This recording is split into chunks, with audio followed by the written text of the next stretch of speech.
Odia aka Uyami Oreti Alụmụ Anambra Ọbata Owele Egwu enu Uyami Music Empire where you come and see music one where I see there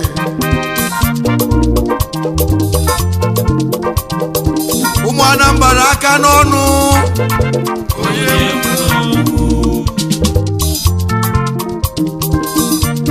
wezo mogo dogwe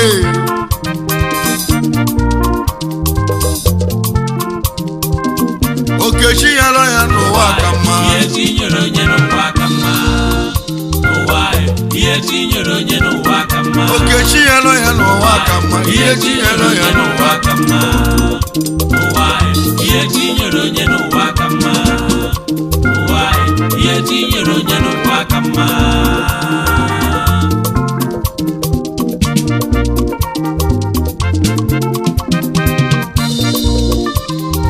nwayọ bụ ije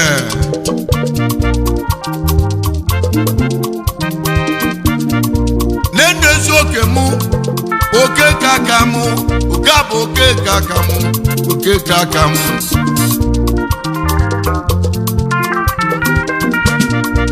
egwu ka m na-etinu ụmụnne m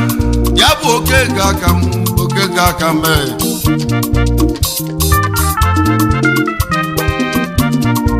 ibe eji iti egwu a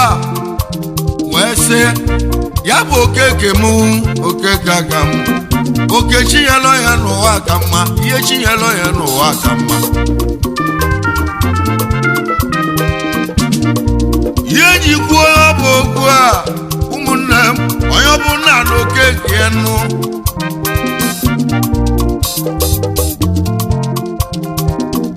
onye chukwu nyela oke bilie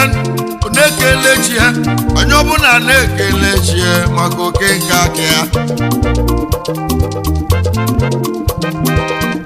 ụfọdụ konyela ịzụ afịa Chukwu abịa ma ya na ụfọdụ ịzụ afịa kwa na-ekele chi ya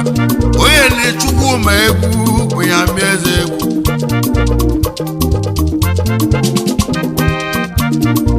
bifo tibe egwu aga n'iru ụmụnne m achọrọ m ka nchie ndị egwu warning a na-ekwuchi na ndụ ndị na-eti egwu m ajụrụ m a na-ekwuchi na ndụ adị ekwuchi na ndụ ọ bụ onye nwụrụ anwụ ka a na-eme nkwuchinu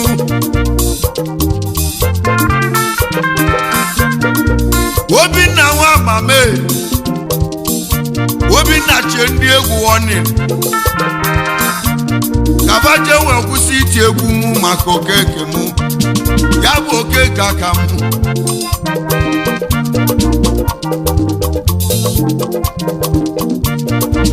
egwu onyinye Chukwu ya ka ndị bịanụ anyị ji eti ndị egwu warning kaba kwụsị ikwu egwu mụ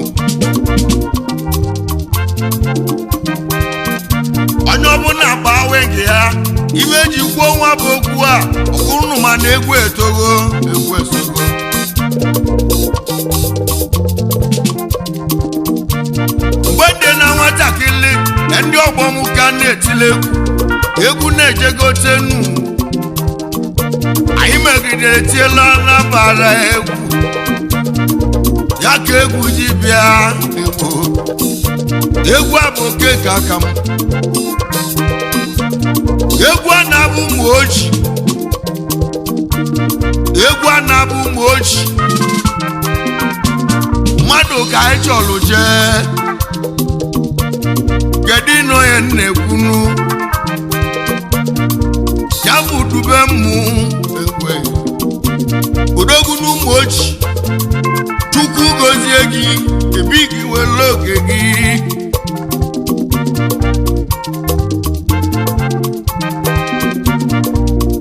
nwoke onye ọma onye ụmụ oji egwu a na-abụ ụmụ oji maka dube m nwanne m wezi ọmọgọ ọnụ a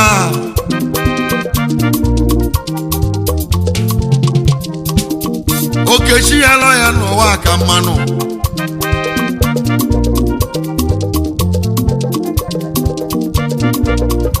Dubeme Wonwuka Ochedo Kinaza Ochedo Numochi Chukwu Dubemu Egwu Mubo Egwu Weze Egwu Maune Shilonia Anyobu na welokie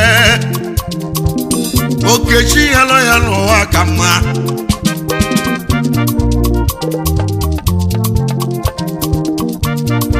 Chukwu Dubemu Onwuka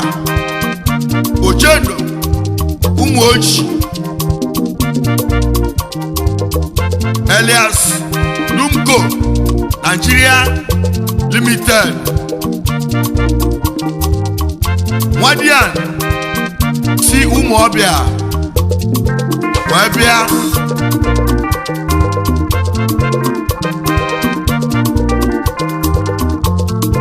Okwoku Ebubene Jelosi Mekenei Odogun India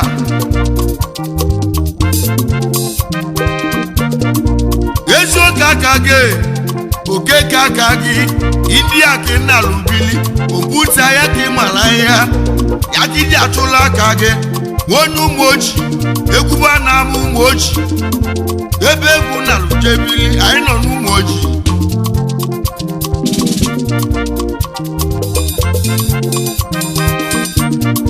Nwanne de namba bianu Dubemu wanle Nenu dubemu Wonwuka Ochedo Numochi Chukwu goziegi Elias Lumko Dikanu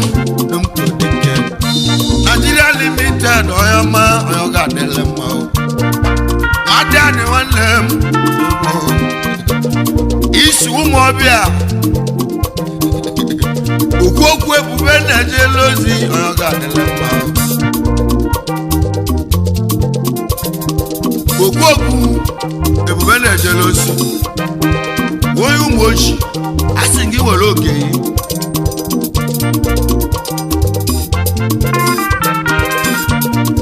Wezo kakamu Okechi yalo ya Uwa Aknmma Iyechi yalo ya Uwa Aknmma Iyechi yalo ya Uwa Aknmma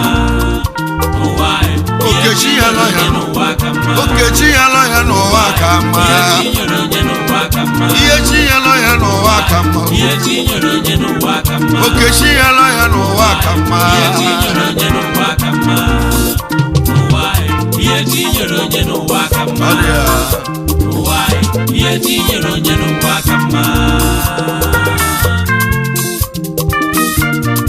Wezo mogo na danu Dubemu wanlem Egwu na lumoji bili Mado kachokuje Yabu Dubemu Ochedo wanlem Ochedo Numochi Oyoma Igbo Odogwu wanlem Ike India This can them late Chief Titus Onka Eze Nwamadu Ishie Ochendo na Umochi May peace soul rest in peace. Amen. Alana Zumwai Oyena Nagomo Chief Titus Yabonga Weze Nwamadu Ana Oyena Namo Ounle Boza Bulu Papa Nabana Dokwe Kambulo Bigizulike na Dokwe Oria one day I think you come live. I think you come one day. You believe? This is not Canalogi. Yours lovely mother Uria Ukeria Onka Nuku Ada Oga Anam Mano Nenwezi mamanu ala nazo nwa beme ya sika kelehi ya bụ nene ye nwe ali omolozwa mame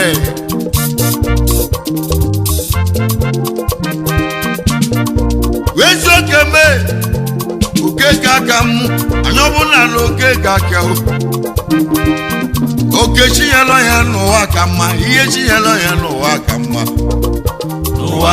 iye chiyelo ya no akama iye chinyoro nye no akama oke chiyelo ya no akama iye chinyoro nye no akama iye chiyelo ya no akama oke chiyelo ya no akama iye chinyoro nye no akama iye chinyoro nye no akama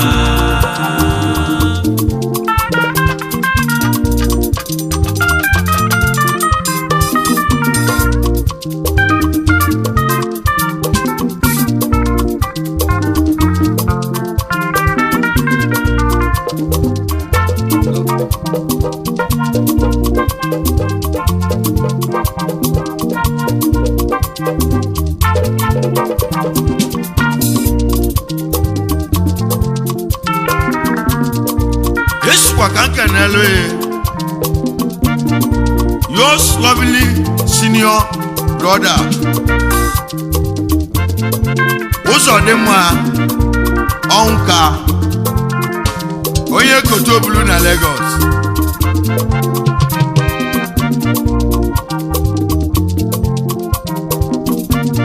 Odogu sumo ojibia mekeleyi Dube musina keleyi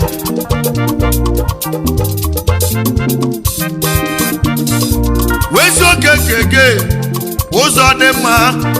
Wezo mogo gabaniru Dube musina lekele Noga dele yana mao Okeshi yelo yeno akamae Nishina kele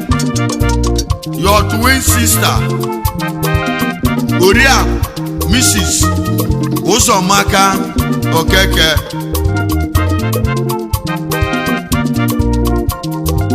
Adaruleko Wozu Adadi Odama Mekenei Gedimaka your sister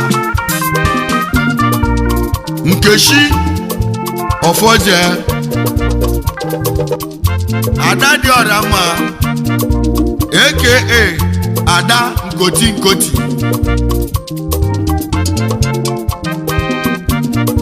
Wezo kema Umunnem Okechi yana yano akama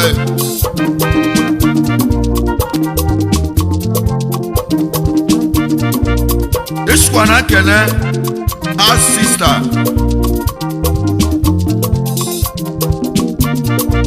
Chidi Ogo Obiejes Adasi Obinna ya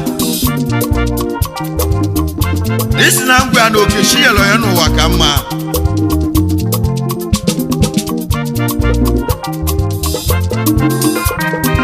Gedimaka Your lovely twin sisters Chinwe na Chioma Onka Echimeflo nwa na ya Oga diri ha na mma n'ihe chiele n'ụwa ka mma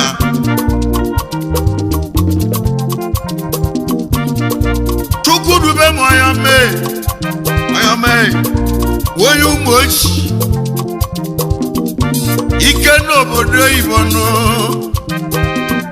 Okechi ya na-ege n'ụwa ka mma ihe chinyela ya n'ụwa ka mma Chukwu ya ewogo oke gị oke kaka gị ya ka iji metravel India ka ị na-alụbili ọdịle ya na mma o aka na ọgọ ga n'iru ọmọga adị ahụ ya onye nwegwu na anamabego egwu Okechi ya nọ ya n'ụwa ka ma ihe chi ya nọ ya n'ụwa ka ma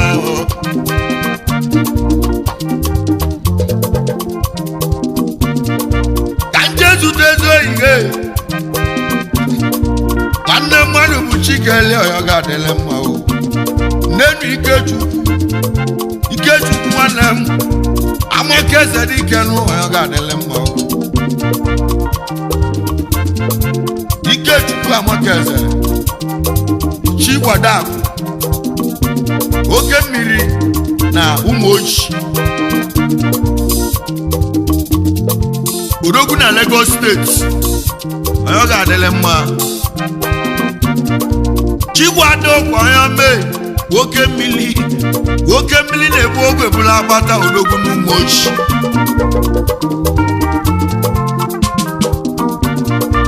ya bụ dube ma ọya mee ochedo n'ụmụ oji ya sika kene ọya ma ya bụ Okechi yelie Okechi yelo ya n'ụwa amala mma o hold your tight nwanne hold your tight Wishwa ka nkenelu gị nna gị ochie Bernard Ndulue Amasi Ogbogbo Ndulie nwachi na-emelụ ọ ga-adịlị ya mma Bernard Ndulue ayamaghị Igwe Amasi Ogbo aka na-eme ọgọ ga n'iru Okechi yelo ya n'ụwa ka mma nwanne na-asị na Okechi yelo ya n'ụwa ka mma nụ onye le gị jisie ya ike nwanne ka Chineke m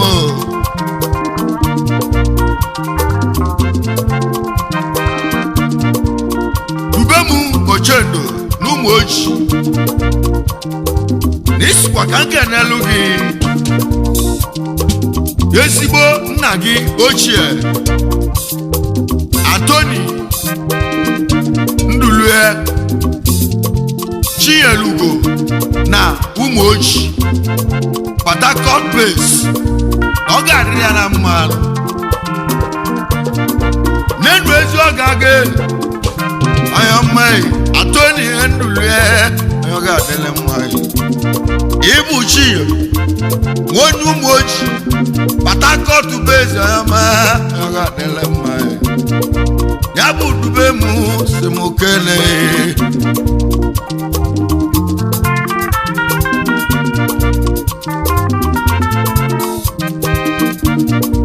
Iswa ka nkenelu gị your loving wife Ndode ọnka agbala dị mma na agwụ dị ya n'iru ezi ogele bụ nọ n'enu dube ma ọya mee onye ụmụ oji Chukwu gozie gị egwu n'ala ụmụ oji debili ka Jesu toli akụhe weze nwanyị nata ọya ga-adịle mma Ndode nwanwụka agbala dị mma ya na-akwụ die n'iru agbala dị mma ya na-akwụ die n'iru wezi ogele bụ nọ egwe ọ dị ya sija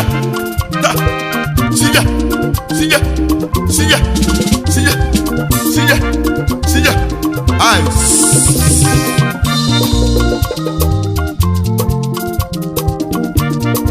n'enu ezi nwa gị ya bụ ezi nwa gị ezi nwa gị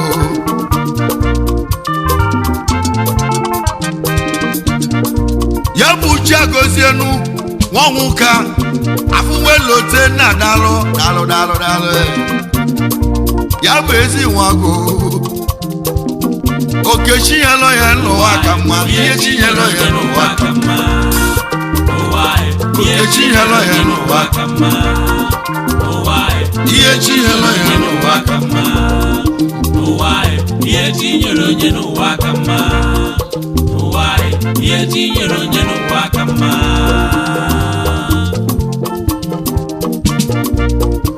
ọ dị ya Ishwa kankeneloge. Yours goes in India. Noso Okoji. Chielugo na Umoji. Odogu na India. Nenu boss. Yabu your boss. Oyoga delema o. Nenu Chukwu noso Okechi. Chielugo dalo. Yabu dubemu si na lekele. Noga dele na ma. Nishwa kankeneloge. Tochukwu Nedu Alachi na Umoji Odogu na India. Oga adịla na mmanụ. Kedu maka Chinedu Nedu Aboy Odogu na India. Na isi na Okechi yelo ya n'ụwa ka mmanụ. Ka nkenekwa Okechukwu Santos Obidiwe Ibudu Eze Ebunafọ na Umoji Odogu na India. Ọ ga-adịla ya na mma. Nenu ezi Okechukwu Santos ya bụ Obidiwe Ibudu. Okechi yalo Aknmma.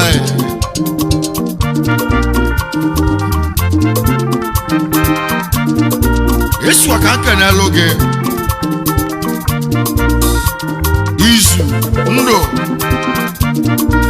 Ezufo Obieze na Umoji.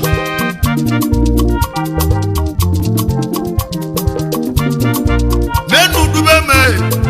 Akana mama, akana mogo na longoze dubeme walama. Wonu Umoji Chukwu gozie gị. Okechi yalo Aknmma. Anyị na-ekwu maka dubemu Ochedo Umoji Odogu na India. Na isi makọlọ ya mmadụ okwu na ọ bụ ibe imel n'aka gị. Na ọ bụrụ ibe nna gị mere gị ga-eji wee kwu.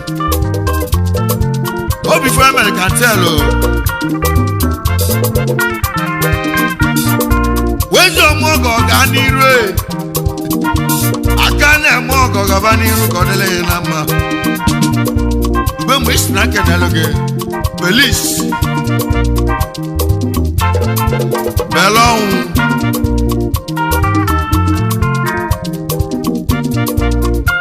Nnadugu na Umoji.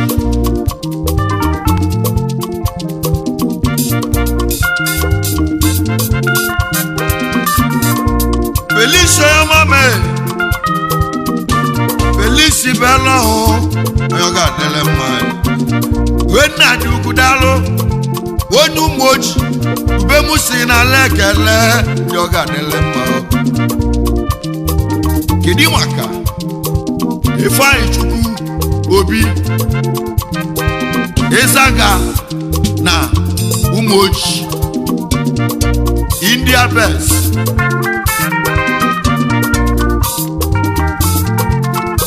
Your good in-law. No ga adịla na mma. Ifeanyi ezoghị mmanya ọma nụ. Ifeanyi ya bụ Ifeanyi Rochukwu. Ifeanyi Obi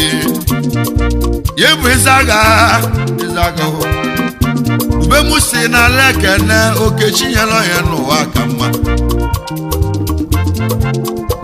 Ubemu esi na nkenekwele gị. Ifeanyi Esomchi Ifeko Motors Nigeria Limited Abuja. Egwu ndị echilonu mee. Ụmụnne m Okechi yalo ya n'ụwa ka mma. Ihe tinyere onye n'ụwa ka mma. Ihe chi yalo ya n'ụwa ma aka. Ihe tinyere onye n'ụwa ka mma. Okechi yalo ya n'ụwa ka mma. Ihe tinyere onye n'ụwa ka mma. Ihe chi yalo ya n'ụwa ka mma.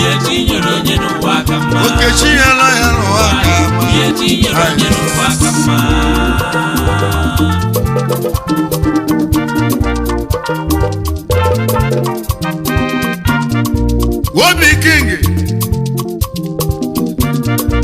onye malecho ameche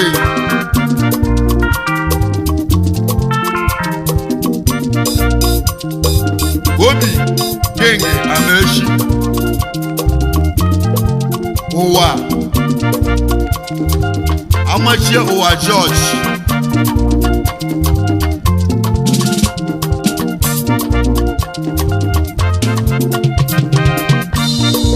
one na esina ifite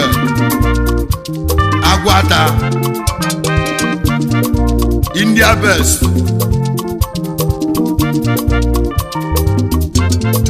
Iswa kanke na loge Emenike Chukwano na Umoji School Board Abuja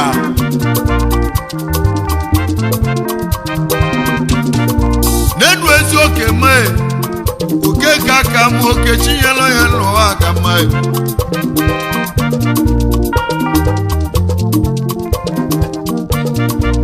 Ezi oye Emenike nwe Chukwu gozie gị Ibu school board Dube musi na lekele N'oga dele ya na ama Iswa ka nkenele oge Chukwuka Amakoha Injinia Onowu Wachi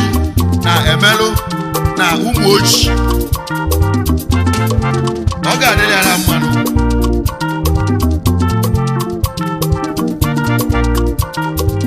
Egwe Nenu Chukwuka nwe Nwamakoha Ibu Injinia Onowu Odogwu n'Umoji Ube mu si na lekele N'oga adịrị ya na mma Ube mu onye Umoji Isi na kenelo gị Ifeanyi Tu kwado Paka na Umoji Ifeanyi Chukwu kwado nwe Onye ọma Paka Ọ ga-adịle gị na mma Onye ọ ga-adịle mma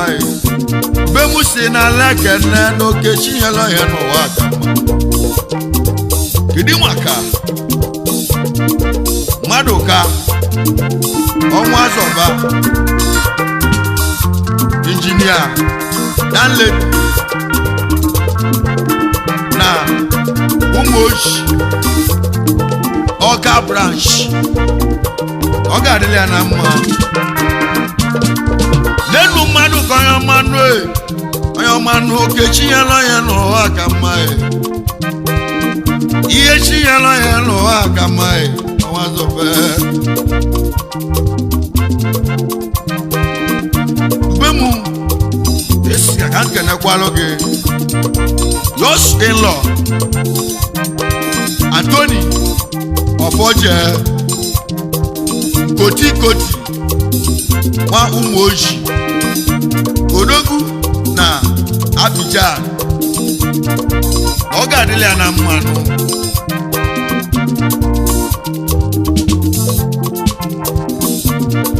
Wezi oke aka mee Okechukwu Okechi ya nọ ya n'ụwa aka mmanụ Onye Umoji dube mee Dube mụ Chukwu gozie gị oche Nenu oche dị onye ọma Onye Umoji Egwu n'ala Umoji bili maka dube mụ Ya bụ nwa ọhụka Onye ọ ga-adịle mma Ike n'obodo oyibo nụ dube mee Ọ dị ya nwanne Isi ka nkenelu gị Emeka Okeke Ezi ọgọ gị na Umoji Chief Ọnọ n'enyi na South Africa Ọ ga-adịle ya na mma N'ụwa ihe tinyere onye n'ụwa aka mma ụwa ihe tinyere onye n'ụwa aka mma okechi ya lọ ya n'ụwa aka mma ihe tinyere onye n'ụwa aka mma ihe chi ya lọ ya n'ụwa aka ihe tinyere onye n'ụwa aka mma okechi ya lọ ya n'ụwa aka mma ihe tinyere onye n'ụwa aka mma isikwa ka nkenele gị ụwa ihe Feliz tinyere onye n'ụwa aka mma abọnwa afọ ụwa ihe tinyere onye n'ụwa aka mma ụwa ihe tinyere onye n'ụwa aka mma na ụwa ụmụ ọma ihe tinyere onye n'ụwa aka mma ụwa ihe tinyere onye n'ụwa aka mma ụwa ihe tinyere onye n'ụwa aka mma ụwa ọmọgọ ihe tinyere onye na n'ụwa India ụwa ihe tinyere onye n'ụwa aka mma kedu maka eze nne ya ihe tinyere onye n'ụwa Okongwọ na ụwa ihe tinyere onye n'ụwa Eziagụ Enugu steeti Ike na Go India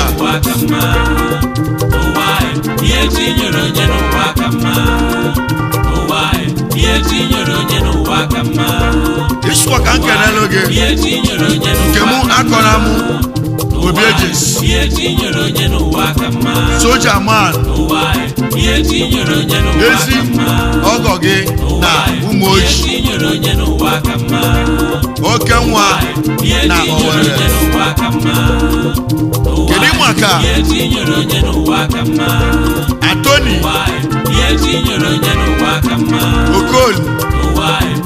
Obi Adada na Enugu Ụmụahịa Odogwu na Ọstra ya na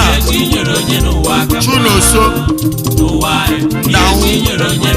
mmiri na ụmụ ojii Odogwu na India kedu maka Chief Dominic Ọbadile Ọchịlị Ọnọsoleze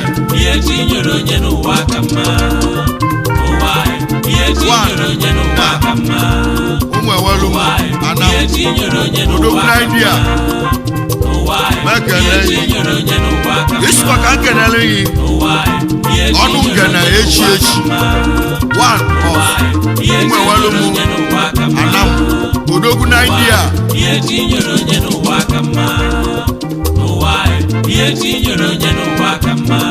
wezi ọmụọgọ Odogwu ọnụ ngene echi ebighị nwa amama okechi ya lọ ya n'ụwa aka mma ihe chi ya lọ ya n'ụwa aka mma ihe chi ya lọ ya n'ụwa aka mma wesikwa ka nkenelu Chief God Embassy ọchịla ọzọ ha na ụmụ eze Anam Odogwu na India ọ ga-adịle mma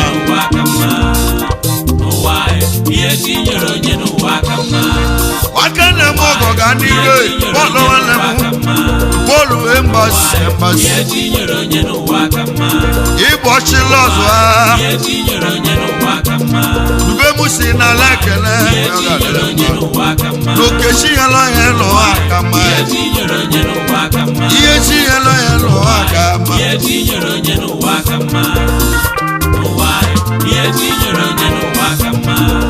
egwu njechila ọnụ mee ụmụnne m egwu aka eji ananụ omenụ anụ kọchala ọgọ ọzọ nụ egwu gechila ọnụ ya ihe chinyela ya n'ụwa maka mma oke chinyela ya n'ụwa ga ama ọ dị mma nwanne jedije nwana m ebu sekretrị nwanne ọ ga-adịrị gị na mma kedu maka Basil